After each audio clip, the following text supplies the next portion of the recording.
नमस्कार, मेरा नाम आलोक है। आप लाइव स्ट्रीज देख रहे हैं। अगले साल लोकसभा के चुनाव होने हैं और सुबह की जब आप ये पहली वीडियो देख रहे हैं तो देखिए, बिहार में एक बड़ी संख्या है यादव जाति की और यादवों का ध्यान हमेशा रहता है कि उनकी जाति के लोग, खास करके जो यादव बहुल सीट हैं बिहार में, लगभग जो 40 सीटें हैं, दोनों ही ओर को मौका दिया जाता है। एनडीए और महागठबंधन दोनों ही अखाड़े में उतरेंगी और दोनों को ही कड़ी चुनौती है कि आखिर जो यादव बहुल सीटें हैं वहां पर कितनी समस्या होने वाली है। आज हम बात करेंगे महागठबंधन को लेकर। देखिए, आरजेडी, जिसे अक्सर कहा जाता है कि वो एमवाई की पार्टी है, हालांकि आरजेडी ये कहती रही है कि हम ए टू जेड की पार्टी है, लेकिन आरजेडी हो या जेडीयू हो, सभी को अब यादव सीटों को लेकर काफी तनातनी जो है वो बढ़ने वाली है इन दोनों के बीच में। महागठबंधन बनकर तैयार है, लेकिन यादव जाति बड़ी जाति है बिहार में, उसका अलग प्रभुत्व है, लेकिन मौजूदा समय में 5 ही एमपी है बिहार में यादव जाति के। और अब जब महागठबंधन बनकर तैयार है, अगले साल लोकसभा के चुनाव होने हैं, तो सीटों को लेकर कितना तनी लगता है आपको? तनातनी कितनी बढ़ जाएगी? देखिए आलोक, तनातनी तो यादवों की सीट को लेकर जेडीयू और आरजेडी में तय है। बढ़ेगी बढ़ेगी। पहले सीटों का बंटवारा होगा, कौन सी सीट पर कौन पार्टी चुनाव लड़ेगी। और देखिए, आपने कहा यादव बड़ी जाति, इसमें कोई शक नहीं कि बिहार में सबसे बड़ी जाति यादव है। लेकिन यदि 2019 के नतीजे देखेंगे तो सिर्फ 5 यादव एमपी चुनकर पहुंचे थे और राजपूत, जिनकी संख्या कम है लेकिन वो ज्यादा स्ट्रेटजी के साथ वोटिंग करते हैं, इसलिए उनके 7 उम्मीदवार चुनाव जीते थे जी। तो 7 एमपी राजपूत के, 5 यादव के। देखिए, अब आपने कहा कि आरजेडी को कहा जाता है, माना जाता है कि वह मुसलमान और यादव की पार्टी है, एमवाई की पार्टी है। लेकिन 2019 में क्या हुआ?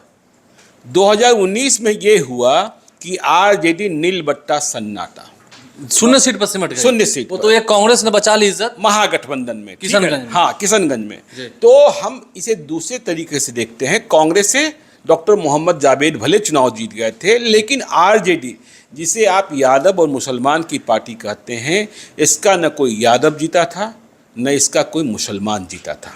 देखिए, नीतीश कुमार की एक बात को याद रखिएगा, वे बराबर कहते हैं और जब एनडीए में रहते हैं तो और डंके की चोट पर कहते हैं कि जब मैं बीजेपी के साथ होता हूं तो लालू यादव और तेजस्वी यादव के सारे यादव उम्मीदवार धराशायी हो जाते हैं, भले ही वह यादवों का नेता अपने को मानते हों, और हमारे यादव उम्मीदवार चुनाव जीत जाते हैं। पिछली बार भी देखने को मिला। 2019 में उदाहरण है ना।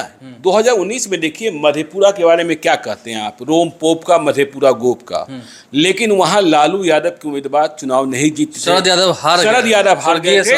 हाँ, और जीते कौन थे? दिनेश चंद्र यादव, नीतीश कुमार के, क्योंकि वो 55 वोट, अति पिछड़ा का वोट। अब देखिए, बांका में ही जयप्रकाश यादव, लालू यादव के हनुमान कहे जाने वाले, चुनाव हार गए थे। तो वो एमपी थे, हार गए। हाँ, 2014 में। और जीत कौन गए थे? गिरिधारी यादव। तो नीतीश कुमार का ये कहना है। देखिए, लोकसभा चुनाव के नजरिए से, दृष्टिकोण से, यह पहला मौका है कि महागठबंधन में नीतीश कुमार शामिल हैं।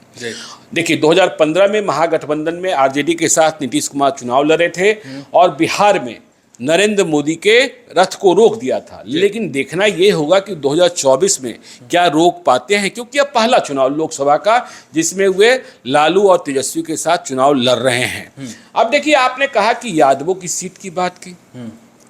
यदि हम बात करें 2019 में, तो महागठबंधन, जिसे आप आरजेडी के बारे में कहा कि मुसलमान और यादव की पार्टी मानी जाती है, हम सिर्फ आरजेडी की बात कर रहे हैं अभी।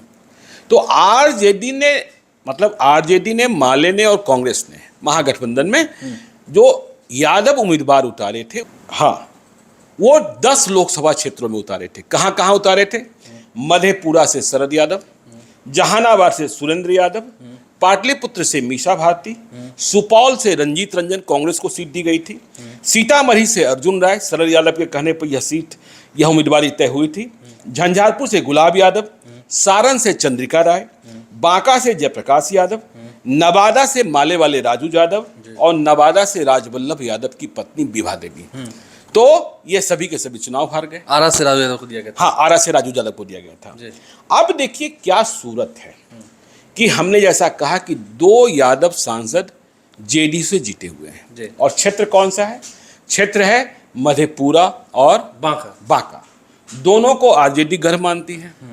तो क्या मधेपुरा और बांका को जेडीयू छोड़ देगी? जो उनके सिटिंग सांसद हैं। हाँ, जो उनके सिटिंग सांसद हैं, क्या उन्हें टिकट से वंचित कर देगी? बेटिकट कर दिया जाएगा। बेटिकट कर दिया जाएगा, या फिर चर्चाओं के मुताबिक दिनेश चंद्र यादव को कहीं और ले जाया जाएगा, शिफ्ट किया जाएगा, शिफ्ट कहीं आसपास वाले लोकसभा। उनकी उम्र भी बहुत हो गई है। और एक चर्चा यह भी है कि पप्पू यादव फिर से महागठबंधन की ओर कांग्रेस के खाते से आ सकते हैं। मधेपुरा पर उनकी नज़र है, सुपौल पर उनकी नज़र है। अब कहाँ जाकर नज़र टिकती है? अब देखिए, जो हम कह रहे थे क्यों घमासान होगा, आप उधर देखिए, सुपौल में दिलकेश्वर कामत, मधेपुरा में दिनेश चंद्र यादव, ये दोनों सीटों पर जेडीयू का कब्जा है। और इन दोनों सीटों पर 2019 में यादव बाहुल्य सीट मानकर आरजेडी ने अपने उम्मीदवार उतारे थे। क्या इन दोनों सीटों में से कोई सीट आरजेडी नहीं लेगा? ठीक है, सारण सीट क्या पूरा सीमांचल, और अगर हम पूर्णिया की बात करें वो भी जेडीयू के खाते में नहीं। हाँ, सीमांचल में सारी सीटें नहीं, पूर्णिया की सीट भी है। तो मधेपुरा, सुपौल और पूर्णिया, वो तीनों सीटें जेडीयू के पास। कटिहार भी खैर, वहाँ कटिहार में अति पिछड़ा और पूर्णिया में संतोष कुशवाहा। देखिए, सारण की सीट छोड़ने में कोई परेशानी नहीं है, बीजेपी के राजीव प्रताप रूडी जीते हैं और यह सीट लालू यादव के परिवार के लोग ही लड़ते रहे हैं। राजीव प्रताप रूडी की यह हसरत तो पूरी नहीं हुई कि वे लालू यादव को हरा दें, लेकिन राबड़ी देवी को हराया।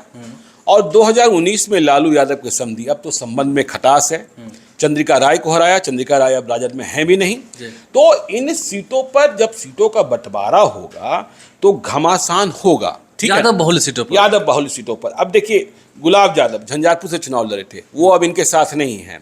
तो जेडीयू भी इस बात के लिए तैयार नहीं होगा कि हम अपने यादव नेताओं को, उम्मीदवारों को छोड़ दें, बैक कर लें। हाँ, अब देखिए, जहानाबाद में सुरेंद्र यादव चुनाव लड़ना चाहते हैं और वहां 2019 में एक नया प्रयोग किया था जेडीयू ने कि भूमियारों की सीट मानी जाती थी जहानाबाद, लेकिन वहां अति पिछड़ा चंदेश्वर प्रसाद चंद्रवंशी को चुनाव लड़ाया गया और बहुत कठिन लड़ाई हुई आरजेडी के साथ, लेकिन जीत हासिल हो गई। सुरेंद्र यादव अब भी पहलवान बने हुए हैं, मतलब लड़ना चाहते हैं। तो इसका मतलब मंत्री से ज्यादा उनकी चाहत सांसद बनने में है। हाँ, दिल्ली, देखिए, दिल्ली जाना, याद है ना अनंत सिंह का इंटरव्यू, दिल्ली क्यों जाना चाहते हैं? जहाज से जाएंगे, जहाज पर चढ़ना है। ठीक है ना? तो दिल्ली जाना, और लोकतंत्र के सबसे बड़े मंदिर सुरेंद्र यादव पहले गए हुए हैं, तो सुरेंद्र यादव फिर से जाना चाहते हैं। अब देखिए, सीतामढ़ी में सुनील कुमार पिंटू जेडीयू के सांसद हैं। वे कहाँ रहेंगे, नहीं रहेंगे पता नहीं, क्योंकि आपको पता है 2019 की कहानी कि जेडीयू, बीजेपी के थे बेसिकली। हाँ, जेडीयू ने पहले किसी और को टिकट दिया था, लेकिन वे चुनाव नहीं लड़े। नामजदगी का पर्चा भरने के पहले ही उनके सिंबल को वापस ले लिया गया था। तब जेडीयू के पास उम्मीदवार की कमी थी, तो अमित शाह से सुनील कुमार पिंटू को मांगा गया था, जो बिहार विधानसभा का चुनाव हारे हुए थे। तो सुनील कुमार पिंटू मूल रूप से भाजपाई हैं, वे रहते हैं कि नहीं रहते हैं, और यदि नहीं रहते हैं तो शायद यह सीट आरजेडी को भी दे दिया जाए, यह भी संभव है यदि वे इधर उधर होते हैं। तो अब सारण में देखना होगा, सारण में ये किसको लड़ाते हैं। ठीक है ना? क्या परिवार का ही कुछ ऐसा लड़ेगा? हाँ, और देखिए, जो हमने कहा कि 5 सांसद, इनके तो है नहीं कोई आरजेडी के, तो 2 तो हमने बता ही दिया जेडीयू के, मधेपुरा दिनेश यादव, बांका गिरिधारी यादव। अब बीजेपी के हैं मधुबनी से अशोक यादव, उजियारपुर से नित्यानंद राय और पाटलिपुत्र से रामकृपाल यादव। देखिए, पाटलिपुत्र में लालू परिवार बहुत दिनों से संघर्ष कर रहा है, कई चुनावों से संघर्ष कर रहा है। जब रामकृपाल यादव छोड़कर चले गए बीजेपी में, रामकृपाल यादव हनुमान कहे जाते थे, तो छोड़कर चले गए। क्यों छोड़कर चले गए थे? क्योंकि लालू यादव ने मन बना लिया था कि हम मीसा भारती को ही चुनाव लड़ाएंगे। उन्हें ही लड़ाया भी 2014 में भी और 2019 में भी, और दोनों चुनाव वो हार गई। तो 2000, उससे पहले लालू यादव खुद हारे 2009 में रंजन यादव से, अपने ही दोस्त से। तो देखना ये होगा कि 2024 में मीसा भारती, जो अब भी राज्यसभा की सदस्य हैं, क्या वह खुद चुनाव लड़ेंगी? या तो है कि लड़ने का मन है। और वहाँ रीतलाल यादव ने भी अपनी पहलवानी ठोक रखी है, वे क्षेत्र में लगातार घूम भी रहे हैं।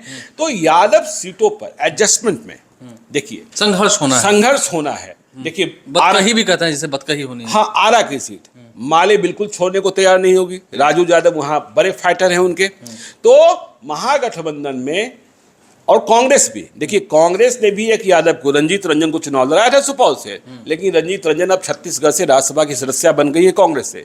तो कांग्रेस को कितनी सीटें मिलेगी? कांग्रेस की सीटें 2019 की तुलना में कम होगी, यह बात तय है। लेकिन ये जो माले हैं, आरजेडी है, जदयू है, इनके बीच यादव सीटों के बंटवारे में मारामारी होगी।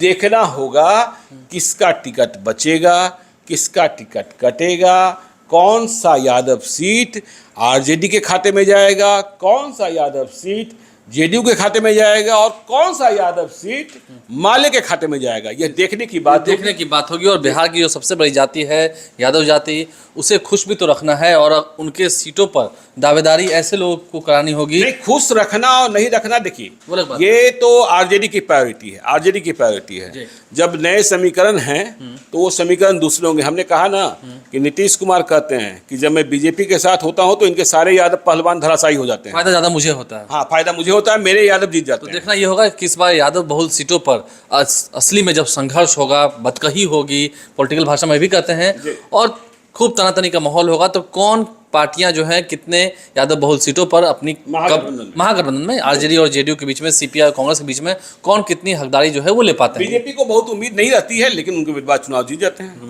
जाते हैं, ये भी देखना होगा। और कई बार पारिवारिक बंधनों में फंसकर भी बीजेपी को फायदा होता है। हाँ, होता है ना, होता है। आप लाइव सीरीज से बने रहे, हमारे चैनल को सब्सक्राइब कर लें, साथ साथ फेसबुक पेज भी लाइक करें। इसके अलावा ट्विटर हैंडल पर लाइव सीरीज को फॉलो करें। धन्यवाद।